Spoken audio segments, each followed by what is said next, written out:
Hello everyone, welcome to general study care. আজ হচ্ছে 18 April 2024। তো আজকের এই ভিডিওতে 18 তারিখের যে সকল গুরুত্বপূর্ণ কারেন্ট অ্যাফেয়ার্সের প্রশ্নগুলি রয়েছে সেগুলি আলোচনা করব এবং প্রশ্নের সাথে সাথে কিছু এক্সট্রা ইনফরমেশনও দেওয়ার চেষ্টা করব। তো ভিডিওটি ভালো লাগলে লাইক, কমেন্ট এবং শেয়ার করবে। আর চ্যানেলে নতুন হয়ে থাকলে চ্যানেলটিকে অবশ্যই সাবস্ক্রাইব করবে। এছাড়া এই ভিডিওর যদি পিডিএফ ফাইল ডাউনলোড করতে চাও তাহলে টেলিগ্রাম গ্রুপ জয়েন করে ডাউনলোড করতে পারো। টেলিগ্রাম গ্রুপের যে লিঙ্ক সেটি ডেসক্রিপশন বক্সে দেওয়া আছে। তাহলে চলো আজকের প্রশ্নগুলি আলোচনা করা যাক। আজকের প্রথম প্রশ্ন হচ্ছে, সম্প্রতি কোন দেশের ব্যাডমিন্টন খেলোয়াড় জোনাথন ক্রিস্টি এশিয়া ব্যাডমিন্টন শিরোপা জয়লাভ করেছেন? অ্যাকচুয়ালি এটা শিরোপা হবে। তো প্রশ্ন হচ্ছে, সম্প্রতি কোন দেশের ব্যাডমিন্টন খেলোয়াড় Jonathan Christie Asia badminton title বা শিরোপা জয়লাভ করেছেন? তো সঠিক উত্তর হবে কি অপশন এ, ইন্দোনেশিয়া। এই যে ডান দিকে দেখতে পাচ্ছি, ইনি হচ্ছেন এই একজন বিখ্যাত ব্যাডমিন্টন খেলোয়াড় জোনাথন ক্রিস্টি। ইনি হচ্ছেন ইন্দোনেশিয়ার একজন ব্যাডমিন্টন খেলোয়াড়। তো ইনি সম্প্রতি এই এশিয়া ব্যাডমিন্টন টাইটেল বা এশিয়ান ব্যাডমিন্টন শিরোপা এটি জয়লাভ করেছেন। অ্যাকচুয়ালি ইনি কিন্তু প্রথমবার এটি জয়লাভ করলেন, এই ফার্স্ট এশিয়ান ব্যাডমিন্টন চ্যাম্পিয়নশিপ এটি জয়লাভ করলেন। তো সঠিক উত্তর, ইনি ইন্দোনেশিয়ার একজন ব্যাডমিন্টন খেলোয়াড়। আচ্ছা, একটু ইন্দোনেশিয়া সম্পর্কে বলি। ইন্দোনেশিয়ার রাজধানী কি? জাকার্তা। ইন্দোনেশিয়ার মুদ্রা হচ্ছে ইন্দোনেশিয়ান রুপিয়া। পরের প্রশ্ন হচ্ছে, সম্প্রতি বিশ্ব হিমোফিলিয়া দিবস কোন দিনটিতে পালন করা হয়েছে? তো প্রশ্নের সঠিক উত্তর কি? Option D, 17 April. সম্প্রতি 17 এপ্রিল পালন করা হয়েছে বিশ্ব হিমোফিলিয়া দিবস বা ওয়ার্ল্ড হিমোফিলিয়া ডে। অ্যাকচুয়ালি প্রত্যেক বছরই কিন্তু এই এপ্রিলের 17 তারিখে এই দিনটি পালন করা হয়, ওয়ার্ল্ড হিমোফিলিয়া ডে এটি পালন করা হয়। তো আমরা জানি হিমোফিলিয়া একটি রোগ। অ্যাকচুয়ালি হিমোফিলিয়া হচ্ছে একটি বংশগতির রোগ। বংশ পরম্পরায় কিন্তু এটি হয়ে থাকে, এই হিমোফিলিয়া রোগটি। তো এটি সম্প্রতি 17 এপ্রিল বিশ্ব হিমোফিলিয়া দিবস পালন করা হয়েছে। পরের প্রশ্ন হচ্ছে, সম্প্রতি কে 12 বারের জন্য জাতীয় মহিলা ক্যারাম শিরোপা জয়লাভ করেছেন? তো সঠিক উত্তর হবে অপশন বি, রশ্মি কুমারী। এই যে দেখতে পাচ্ছি, ইনি হচ্ছেন রশ্মি কুমারী। তো ইনি সম্প্রতি জাতীয় মহিলা ক্যারাম শিরোপা জয়লাভ করেছেন, অর্থাৎ ন্যাশনাল ক্যারাম চ্যাম্পিয়নশিপ টাইটেল এটি জয়লাভ করেছেন। অ্যাকচুয়ালি ইনি কিন্তু 12 বারের জন্য, অর্থাৎ এর আগে আরও 11 বার জয়লাভ করেছিলেন, এবার নিয়ে 12 বারের জন্য জাতীয় মহিলা ক্যারাম শিরোপা জয়লাভ করলেন রশ্মি কুমারী। অপশন বি, রশ্মি কুমারী। পরের প্রশ্ন হচ্ছে, সম্প্রতি কাকে ডাক বিভাগের সচিব হিসাবে নিযুক্ত করা হয়েছে? তো প্রশ্ন সঠিক উত্তর কি? Option B, Vandita Kaul. তো সম্প্রতি এই বন্দিতা কলকে ডাক বিভাগের সচিব বা secretary of department of post, অর্থাৎ এই ইন্ডিয়ান পোস্ট যে রয়েছে তার সেক্রেটারি হিসাবে বা সচিব হিসাবে নিযুক্ত করা হয়েছে। তো সঠিক উত্তর অপশন বি, বন্দিতা কল। যিনি হচ্ছেন বন্দিতা কল।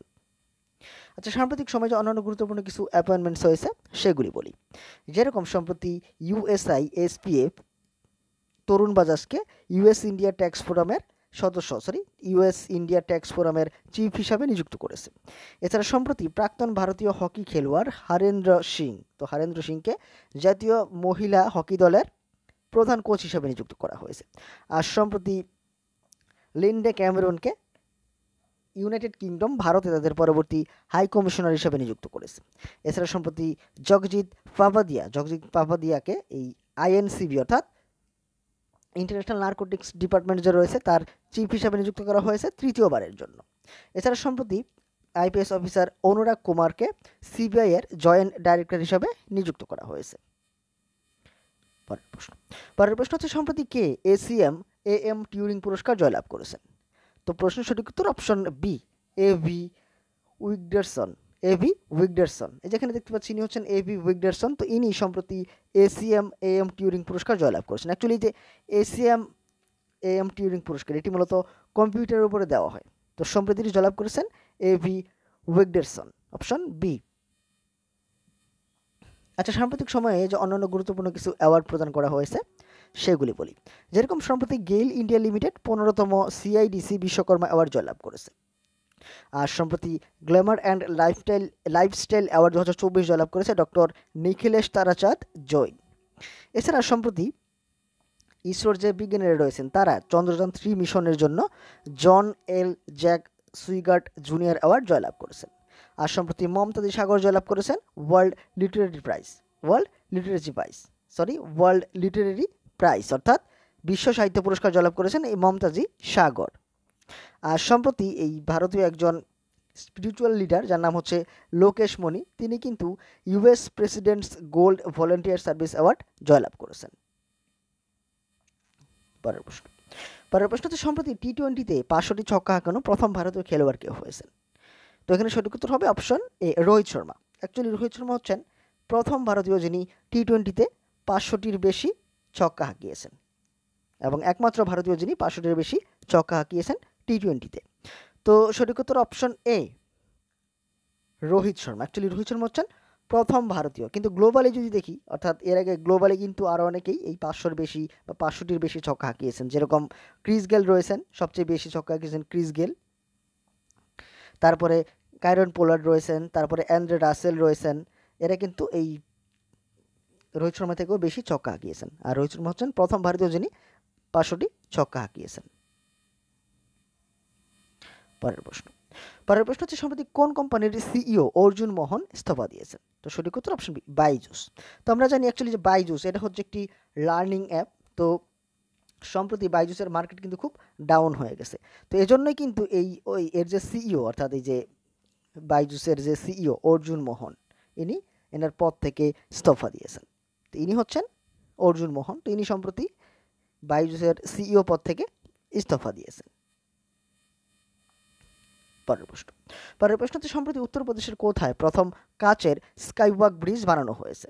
তো সঠিক উত্তর হবে অপশন সি, চিত্রকূট। অ্যাকচুয়ালি উত্তরপ্রদেশের যে চিত্রকূট নামক জায়গা রয়েছে না, সেখানে এই প্রথম কাচের স্কাইওয়াক ব্রিজ বা গ্লাস স্কাইওয়াক ব্রিজ এটি তৈরি করা হয়েছে এবং এটি তৈরি করতে কিন্তু 3.70 কোটি টাকা খরচ করা হয়েছে। তো সঠিক উত্তর অপশন সি, উত্তরপ্রদেশের চিত্রকূটে সম্প্রতি প্রথম স্কাইওয়াক ব্রিজ তৈরি করা হয়েছে। এই যে এখানে দেখতে পাচ্ছি, এটাই হচ্ছে সেই ব্রিজ, স্কাইওয়াক ব্রিজ। পরের প্রশ্ন হচ্ছে সম্প্রতি কাকে ইউজিসি এর সদস্য হিসেবে নিযুক্ত করা হয়েছে? তো প্রশ্নের সঠিক উত্তর অপশন এ, সচিদানন্দ মোহান্তি। তো সম্প্রতি সচিদানন্দ মোহান্তিকে ইউজিসি অর্থাৎ ইউনিভার্সিটি গ্র্যান্টস কমিশনের সদস্য বা মেম্বার হিসাবে নিযুক্ত করা হয়েছে। তো সঠিক উত্তর অপশন এ, সচিদানন্দ মোহান্তি। পরের প্রশ্ন হচ্ছে সম্প্রতি কোন দেশ আঙ্গারা A5 রকেটের সফল পরীক্ষা করেছে? তো সঠিক উত্তর হবে অপশন ডি, রাশিয়া। তো সম্প্রতি রাশিয়া কিন্তু, অর্থাৎ রাশিয়ার যে স্পেস এজেন্সি রয়েছে, তারা এই আঙ্গারা A5 রকেটের সফল পরীক্ষা করেছে। আঙ্গারা A5 স্পেস রকেটের সফল পরীক্ষা করেছে।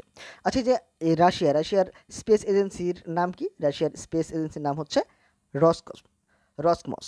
রাশিয়ার স্পেস এজেন্সির নাম হচ্ছে রসকমস। তো এরাই সম্প্রতি আঙ্গারা A5 স্পেস রকেটের সফল পরীক্ষা করেছে।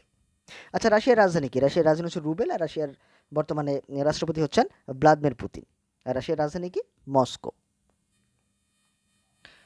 এবার গতদিন তোমাদের যে প্রশ্ন করেছিলাম, প্রশ্ন ছিল সম্প্রতি ভারত ও কোন দেশের মধ্যে যৌথ সামরিক মহড়া দাস লিঙ্ক শুরু হয়েছে? তো সঠিক উত্তর হবে অপশন এ, উজবেকিস্তান। তো সম্প্রতি ভারত ও উজবেকিস্তানের মধ্যে যৌথ সামরিক মহড়া, যার নাম হচ্ছে দাস লিঙ্ক, এটি শুরু হয়েছে এবং এটি শুরু হয়েছে মাসের 15 তারিখে। এবার আজকের প্রশ্ন, অর্থাৎ তোমাদের জন্য যে প্রশ্ন থাকবে, প্রশ্ন হচ্ছে সম্প্রতি কে বিশ্ব সাহিত্য পুরস্কারে ভূষিত হয়েছেন? তো অবশ্যই তোমরা এই প্রশ্নটির সঠিক উত্তর কমেন্ট বক্সে করবে। আর এবার অর্থাৎ এই গতদিন অর্থাৎ 17 তারিখের যে কারেন্ট অ্যাফেয়ার্সের প্রশ্নগুলি ছিল, তার একটু শর্টকাট রিভিশন করে নিচ্ছি। যেরকম প্রথম প্রশ্ন ছিল সম্প্রতি হার্ভার্ড বিশ্ববিদ্যালয় দ্বারা কাকে south Asian person of the year হিসেবে ঘোষণা করা হয়েছে? তো সঠিক উত্তর ছিল অবন্তিকা বন্দনাপুকে। এরপরের প্রশ্ন ছিল সম্প্রতি বিশ্ব সাপ দিবস কোন দিনটিতে পালন করা হয়েছে? সঠিক উত্তর ছিল 16 এপ্রিল। 16 এপ্রিল বিশ্ব সাপ দিবস বা ওয়ার্ল্ড স্নেক ডে পালন করা হয়েছে। তারপরের প্রশ্ন ছিল সম্প্রতি নেপালে ইউপিআই বাড়ানোর জন্য কে ইসওয়া এবং হ্যান্ড পোক্রের সঙ্গে চুক্তি স্বাক্ষর করেছে? তো সঠিক উত্তর অপশন ফোনপে চুক্তি স্বাক্ষর করেছে। পরের প্রশ্ন ছিল সম্প্রতি কাকে সিবিআই এর যুগ্ম পরিচালক হিসেবে নিযুক্ত করা হয়েছে? তো সঠিক উত্তর ছিল অনুরাগ কুমার।